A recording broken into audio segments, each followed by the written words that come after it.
just a little point across my mind this morning. You know, Jesus was part of the Holy Trinity. We can never separate Jesus from the Father and the Son. They are the one God. It's interesting again this morning that the Transfiguration, it was three, Moses, Elijah, and then Jesus in the center. And when we come to the end of Jesus' life, again, he was crucified, one on either side. Again, three crucified. I don't know, I just thought maybe there's some significance in that. But more so, I don't know about you, but when I got up this morning and looked around and opened the curtains, it's very dark today, and maybe there's a significance in that too. And it's interesting, today is the Feast of the Transfiguration, and we are told that in the Transfiguration, Jesus became as brilliant as the light. He was transfigured before them. His face shone like the sun, and his clothes became white as light. You know, a light. And a light in the midst of so much darkness. Today, the 6th of August, we cannot forget what happened 75 years ago to today, 6th of August 1945, when 200,000 people plus were incinerated in Hiroshima, when an atomic bomb was dropped upon them. How awful. How awful. And then bringing it right up to date, we've seen horrific pictures on our television of what happened in Beirut on Monday, or on Tuesday actually,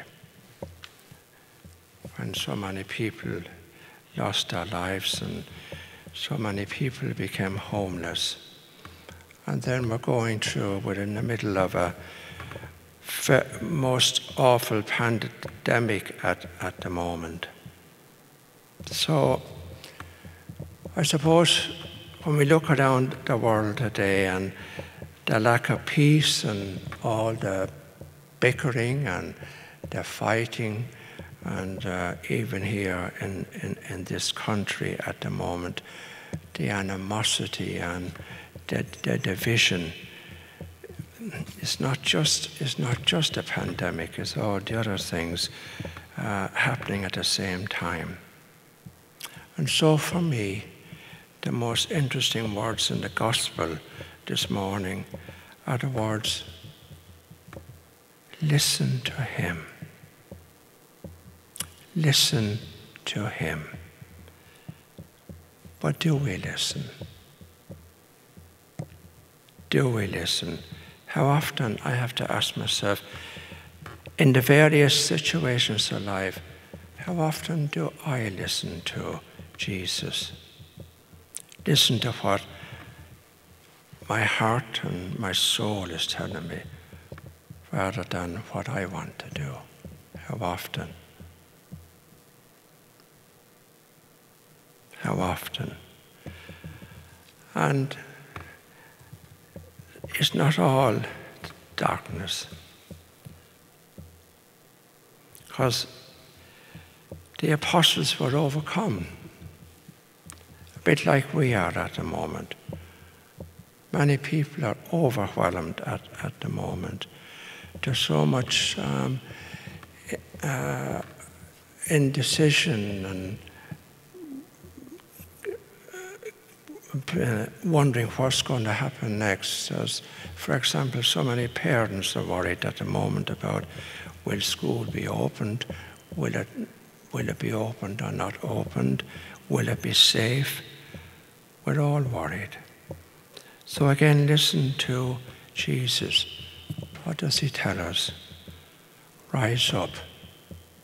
Rise up. Do not be afraid. Do not be afraid. Do I listen? Do I listen to those words? Or do I give in to fear? What about you? Only you can answer that question.